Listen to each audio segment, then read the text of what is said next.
Right, listen, so here's how kickoff's gonna go. Jeremy, you're gonna play this one back to the goalkeeper, who's gonna play an inverted long flight diagonal forward, and that's where it's gonna meet our right winger. Aye, bro, have you got a clue what's going on here? Honestly, no, since he watched that documentary, he thinks he's Arteta. Into a central channel. Bro, I can't even concentrate. Yeah, nah, I'm listening in as well. I'm not concentrating. Easy, right, we got that. Die wacht op de aftrap van Reinders, gaat ADO meteen vol in de aanval. Met de drukzet is hier van Nesto Groen, die kan het binnen een paar seconden al doen. Nesto Groen, 1-0. Hi, so, sticky one there, but...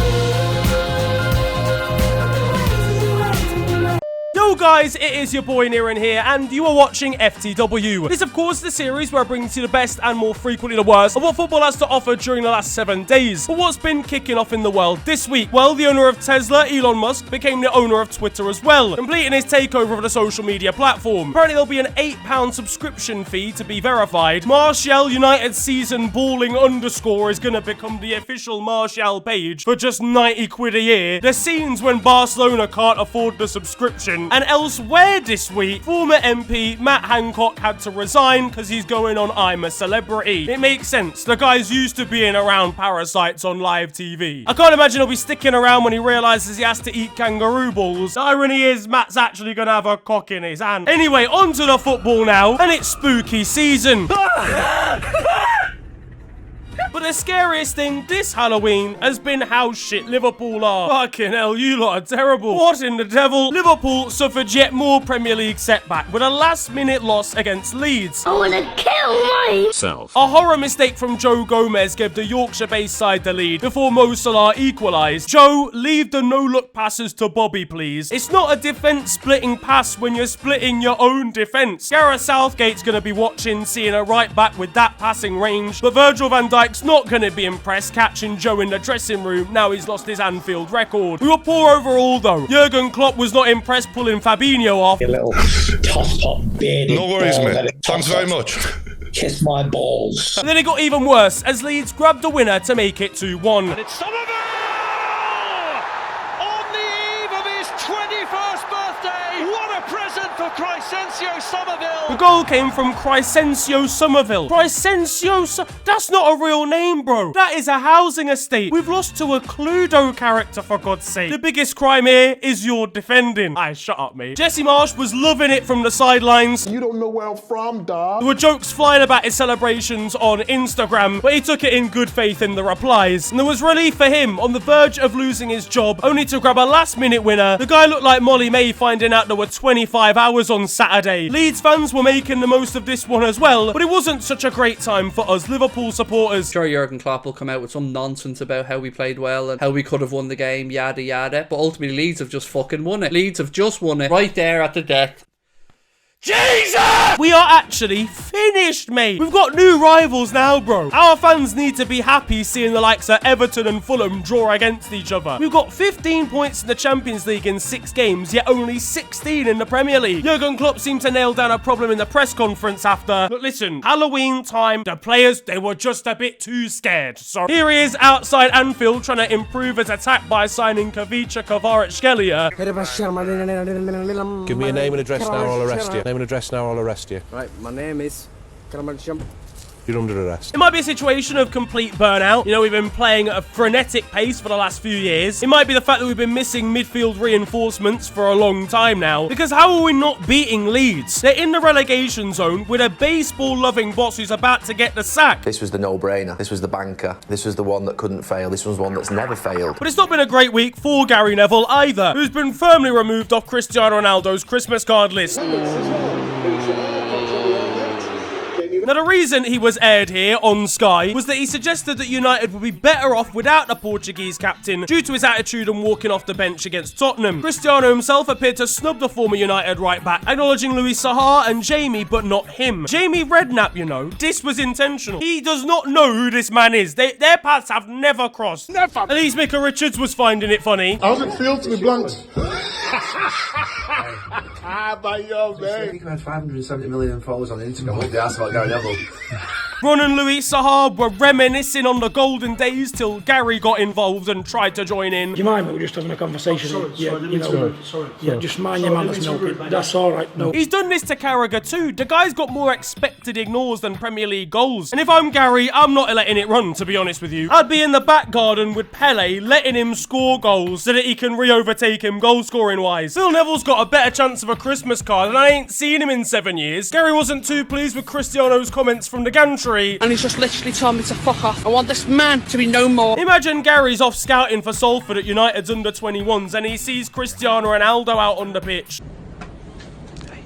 Completing a trio of tough weekends though are Chelsea, who suffered a heavy defeat at the hands of Graham Potter's former side Brighton. Goals from Leandro Trossard, Pascal Gross and then 2 own goals completed a 4-1 win. Ruben Loftus-Cheek was posing as the ball bounced off him and into his own net. This result meant that it was Brighton's new boss's first win in charge, as well as Graham Potter's first loss. It was really written in the stars. If I'm Graham, I'm switching sides at half-time. I'm coming out in a whole different outfit. He must feel pretty betrayed after Leandro Trossard grabbed the opener. Fucking Hey, yo, don't let him do that. I've been there for you since day one! Marc Cucurella seemed a little bit scarred on the bench as well against his former side. He was fuming with the Seagulls, now he's out of there. You're a cheat. I hope Brighton get relegated. Brighton fans were singing "Sacked" in the morning at their former boss. Look, listen, it's a shithousery award for Seagulls supporters. Mateo Kovacic was struggling trying to keep up with the pace of the game in midfield, and the lead presenter over on BT Sports Goals Show was celebrating Brighton's goal, only to realise that any further goals could lead to a wardrobe malfunction, and Glenn Hoddle took his opportunity to ask for more. Difficult, slightly inconsistent times for Chelsea right now. Graham Potter's experimenting quite a lot at this stage. I think he'll get the formula right, but Blues fans might have to just be a little bit patient. It's been a dramatic week of the Champions League, and especially so for Tottenham, where late chaos saw Spurs qualify top of the group in a quartet where anyone could go through. Before this one, and Marseille fans were doing the most, providing a hero's welcome for their team bus, then setting off fireworks outside Tottenham's hotel.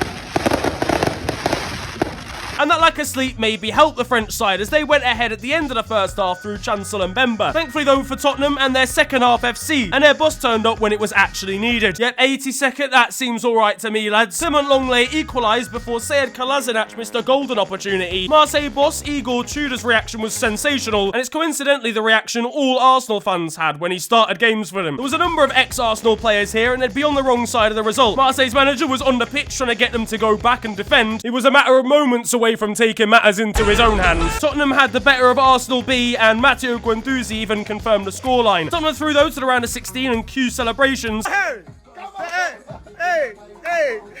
I love this. He is so Caucasian. Here's Harry bopping on the way home from the ground. When you won't want me, when you won't want... And he even tweeted about late fireworks after going through. For Marseille fans, I wouldn't have it. It's a shithousery award for Harold. And this comes off the back of an even more dramatic Premier League game for Spurs, as they found themselves 2-0 down, but grabbed 3 in the second half to win 3-2 against Bournemouth. Emerson Royal had a key part to play in this one by being substituted off. It was 2-0 whilst he was on the pitch, and then when he was substituted for Ivan Perisic, his side completed the comeback. Tottenham management have got to be fed up with this guy. Antonio Conte's on his way to kidnap his family or something. Daniel Levy's attempting to sell the guy, but the Brazilian's not having it. To be categorically clear, I'm not going anywhere until we win something. Emerson signs new Tottenham deal for 50 years. Harry Kane was not impressed walking in and seeing the size of the Vitality Stadium. Oh, hang on a minute. This is Premier League. Excuse me, mate. Where's the stadium?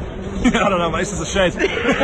But Tottenham were genuinely undone in the first half here by a man just built like a lamppost. I am proud of Bournemouth though. They've been performing well above expectations, and as things stand, they could actually stay up. I can't even lie. Back in the Champions League, and Liverpool got the better of Napoli, beating the Serie A side 2-0. Darwin Nunez came on, grabbed a cameo, got a goal and an assist, and then a picture with Mo Salah. What is he even doing in the background of this pic? This is for man of the match, bro. He's a great asset because no one knows what he's gonna do, including himself. Scottish side Rangers set the record for the worst Champions League team ever after a loss to Ajax, picking up 0.6 losses and a negative 20 goal difference. They could have forfeited every game and ended up 2 goals better. Their time was summed up by this horror miss from Alfredo Morelos, and Czech side Poulsen were waving goodbye to them, knowing they're somehow not the worst team of the year. And keeping that trend going for Scotland, Celtic lost 5-1 to Real Madrid. There were 3 penalties in the first 15 minutes here, but of course it was theirs that was missed.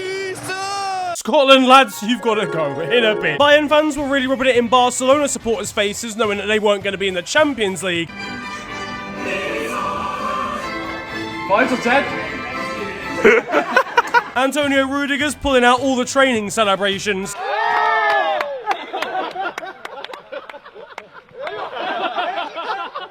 Meanwhile, Atletico Madrid are out of Europe entirely. It's been a shambles of a group for them. They lost to Porto on the final day. Antoine Griezmann at least knows what Atleti have picked up this season. Meanwhile, Diego Simeone is looking a little bit worse for wear now. In the Europa League though, and United's Antony got some heat for this. Providing some entertainment, but This is what he does! United's 3-0 win over Sheriff Tiraspol. Brazilian winger Antony caught the headlines with his signature move, controlling the ball, spinning around, and then passing the ball out of play. So, Mr. Antony, sir, what are your thoughts on the backlash that you've received? Noite, meu nome é Antony, tô na São Paulo. And Antony, just please, here he is in the car park after the game. The guy just can't get out of the habit. Paul Scholes said that it was embarrassment. He's not too happy with the addition of flair into the beautiful game. There are some foreigners that are coming over and taking our jobs, yeah, and not even working. They're working. They take our jobs if they're not working. Because they do it. This guy's a human toenail clipper. Do I care about his opinion? Yes, I understand. He's become a Beyblade for no reason. But we like these sorts of skill in football. Please, can we not be so boring? Imagine if Ronaldinho existed in this era. Kids want to see this and grow up and play football like that. Arsenal slapped Nottingham Forest 5-0 at the Emirates. The Gunners are genuinely looking like the real deal for at least the top two here. The Forest inquest is going to be a little overcrowded after this one. But yeah, great result. Reece Nelson with a brace as well. I can't lie, I forgot he was even there. But two fantasy football players didn't and captained him this week. Who did that, mate? Normal FPL players are going to be fuming at Gabriel Jesus though for not getting involved in the scoring. Jesus! Hey, yo, what the fuck was that? An unassuming crypto fan caught Ben White getting out of his car in London this week and didn't know who the Englishman was. What's your favorite crypto? I don't do that. Yeah, what do you do? Play football. What's your name? Ben. And where do you play? In London. In London. What's the name of your team? Arsenal. Arsenal? Yeah. No way, no way. Man City's Erling Haaland tweeted a personal message, happy Haaland-ween, to his supporters. I mean, he's a robot anyway, mate. There's not even an outfit here. This is the one man he's actually scaring with that post. That is outrageous. It's so disrespectful to the establishment. Speaking of outfits, and we've got a referee intervening a scrap on a night out here. Yeah, so that's a red. If you just know, please listen to me. Don't stop beating that guy up. We've got one Don who's captured his inner Wayne Rooney here. And finally... yeah, I can't lie, this one wins me. Yeah, no, that's outrageous. I'm doing VAR, you're getting unwedded. Forget walking down the aisle. She's been put in a hospital aisle here. Brentford drew 1-1 with Wolves, but there was a lot going on in this one. Ben Mee acrobatically scored for the Bees. Max Kilman was a little bit confused explaining this one to his Wolves boss. The nigga swung his body to the side. And that's how my shit was open and he hit me. Boom, bang. And Diego Costa was back to his old antics, getting sent off for a headbutt. He was feeling the aggression just 6 seconds into his Premier League return. This is a shed. Meanwhile, Bobby Madley was getting an offer he couldn't refuse in the crowd after a VAR check, a free eye test. And in other news, Paul Pogba and Neymar are going to appear on the new Call of Duty game. I can only imagine Graham Souness after winning Search and Destroy versus Paul on Modern Warfare 2. He's running up to his character and giving him that melee, mate. After controversial and anti-Semitic quotes from Kanye West, Bournemouth have cut ties with the rapper, because apparently they play his song after scoring or before kickoff or something. Ye is going to be switching off that Total Sport Tech Bournemouth stream as we speak. I mean, after losing the Adidas deal, he only has the money to watch illegal streams. In Germany, there was late drama across the Bundesliga as Union Berlin stayed top of the table with a 97th minute winner versus Gladbach. It was dramatic stuff from the underdogs and they were loving it. Gladbach, however, not so much. And one kid from England even built Union Berlin Stadium in full using Lego and was actually invited out to see the game by the Bundesliga side. At Bayern Munich, and Kingsley Coman loves Stormzy, if he can remember his name. Do you listen to any UK music artists? If yes, who? I forgot his name actually. He looks like Lukaku. A little bit. Stormzy, yeah, exactly. The Pyros were a little bit out of control over at Schalke. You can expect some light breezes, maybe a cold shower, and a lack of any fucking visibility anywhere. In France, and the unthinkable has occurred, Sergio Ramos has assisted Lionel Messi. It was actually just a karate kick aimed at the Argentine, but he missed a little bit and it fell kindly. In India, and some keen Leo fans have made a massive cardboard cutout of Lionel Messi. This is serious dedication. Meanwhile, elsewhere in France, and check this out for a cool customer, Lorient goalkeeper Yvonne Mvogo with a 6-yard box nutmeg on an opponent. At Barcelona, and we've got one fan here with Pedri and Gavi on his shirt. He clearly just couldn't decide. Either that or he's too old and forgot that they're actually two separate players. Here he is watching them, thinking that he's actually been seeing Ronald Araujo all game. I'm with you, go on, let it out. He wins that ball so much. Meanwhile, there's the news that Barcelona centre-back Gerard Piqué has had 250 graves discovered underneath his house.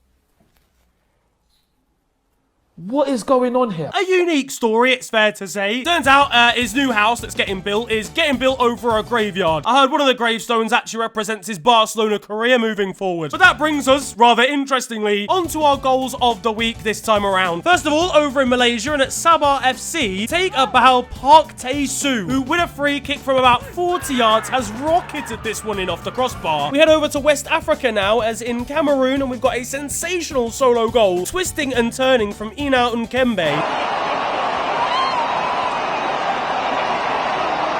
And finally, staying on the continent, down in South Africa, in the Soweto derby, Yusuf Mart scored this incredible halfway line goal for Kaizer Chiefs. Now elsewhere, and Mauro Icardi's at it again. Lucas Torreira was pictured with his girlfriend at an event the Uruguayan had attended. He was then pictured alongside Mauro Icardi, who was getting a little bit comfortable with Mrs. Torreira. I'll be totally honest, I feel like Mauro's apology could have been a little bit more sincere. I don't know what's been going on between Croll and Slovako in the Conference League, but 1,000 minutes of injury time seems a bit excessive. At Fenerbahce, and we've got a new celebration getting unlocked between fans at home, just body slamming their mates. And at PSV, Noni Madueke has shin pads the size of a passport. These are molecular, bro. What are they gonna do? Hello all, and welcome to The Beautiful Game, the segment where we take a look at the poetic and brilliant side of the game that we love. We are back by popular demand for yet more glorious beauty.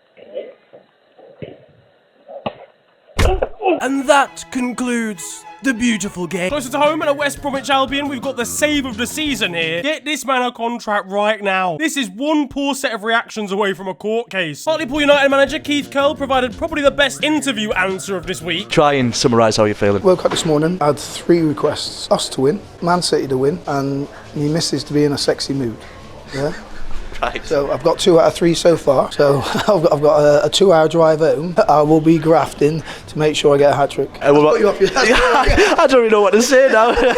I truly hope he got his hat-trick. Meanwhile, there were ridiculous scenes at Ipswich versus Charlton. We're going into the 90th minute. This game was at 2-2. Ipswich grabbed 2 goals in injury time before Charlton then grabbed 2 of their own to equalise in the 99th. Over at Radomiak Radom in the Polish Premier League, and this goalkeeper has had one of the worst howlers you're going to see for a while. Luis Suarez did the unthinkable, scoring against Liverpool, or the Uruguayan one, in a 4-1 victory to take home the Uruguayan crown. In the MLS, and we've got a Philadelphia physio getting a red card here. Oh, God, my knee. Yeah, nah, there's nothing I can do, mate. Yeah, no, that's the other one. Yeah, I'm off, mate. I'm in the shower. In Belgium and over at Genk, it's new skill alert here. Mike Trezor with a flip-flap and flick. I don't even know what this is going to be called. A flip-flap flick. In Paraguay, and Jean, the goalkeeper for Cerro Porteño, had an opportunity to grab a goal from the penalty spot in the league for them this week before blazing the ball into Bolivia. David Luiz conducted an interview after winning the Copa Libertadores whilst lying down on the ground. And staying in Brazil, new President Bolsonaro is slower than a man who's got one leg. Now, Niran, don't talk about fascism on the channel. Richarlison was a stout supporter of Bolsonaro's political views, whilst Lucas Moura was more on the side of Lula, the opposition. That's going to be an interesting conversation between those two in training tomorrow. In the Netherlands, and we've got perhaps the best clearance ever featured on this show. In China, and Hebai's goalkeeper got injured early on in a game over there. Without a substitute shot stopper, they had to slap a defender in between the sticks. He wasn't too great at his job and they ended up losing 4-0. In Malaysia, and Kuching City faced off against Malaysian giants Penang and won 2-1 in the Malaysia Cup. They're a second division side, Penang are a big one, and this was the goal that won it for them in the 118th minute.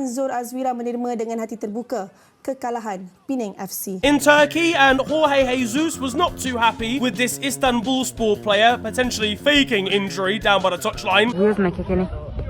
Yeah.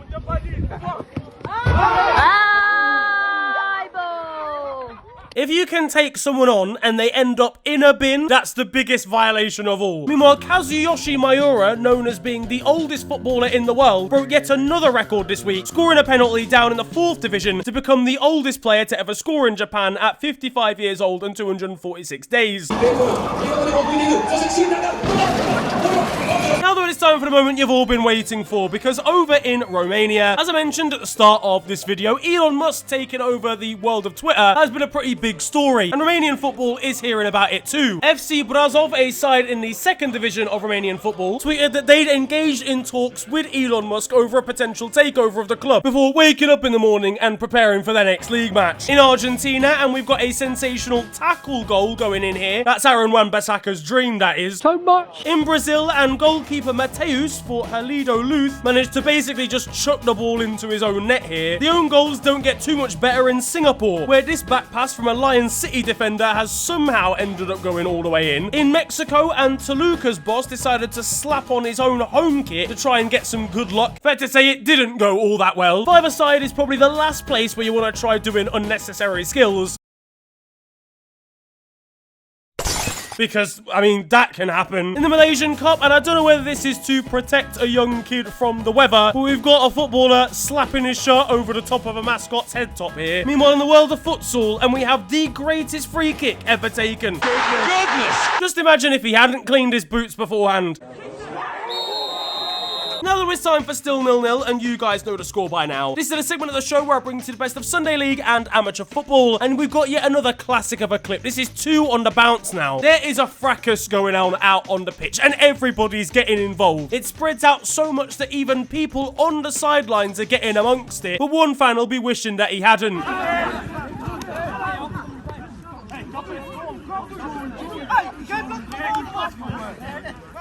Hey, wat is dit, man? Hey, hoe kan hij Ga nou even aan de kant. Hey, dat kan nog één ding gebeuren. Dat is eentje binnen. Yeah, his ACL's done. He's finished. He's got a knee injury like me, mate. On to the weird stuff, though, now. It's all getting a little bit confusing over in Argentina, where Patronato won the Argentine Cup, but have been relegated from the top flight in the same season, which has given them an unusual debate when it comes to their Copa Libertadores status. Apparently, they're going to have to create a women's team just to be able to compete in the men's version of the competition. There's a rule where allegedly a team that competes in the Copa Libertadores has to either have a junior team or a women's team. So basically, they're going to have to do that. They're going to have to find the funds to create a whole new squad just to compete on the South American stage. Over in France, and in the French Cup, a side called Belfort faced a 23-hour trip to face off against AS Venus based in Tahiti. Thankfully for them, that journey wasn't in vain, and they ended up winning 3-0 away. In Serie C, and there's a ridiculous story coming out of the Italian 3rd division, where Montevarchi and Cesena faced off against each other. After the game, clearly tensions were very high, because Montevarchi's manager ran into the Cesena boss's interview and threw a slice of focaccia at him, causing a cut on his opponent's face. But finally, staying in Italy, and a much more serious story here, wanting to send my well wishes to Pablo Mari, formerly of Arsenal, at Monza right now. He was quite shockingly stabbed in an incident in Italy. Thankfully, didn't suffer any sort of life-changing injuries, but is currently recovering in hospital, and it was obviously a very traumatic situation involving a lot of other people. So yeah, wishing him the best. Thankfully, he is relatively okay, and hopefully we'll see him back on a football pitch very soon. That, though, is going to wrap up football this week, and I hope you have enjoyed it. If you have, then feel free to slap a like on the video, and of course, subscribe if you're new to the channel. You can also follow me on social media. It is at @theofficialfng on Twitter and on Insta. But it's been a pleasure ranting at you guys today. Have a wonderful day. Enjoy yourselves, and goodbye.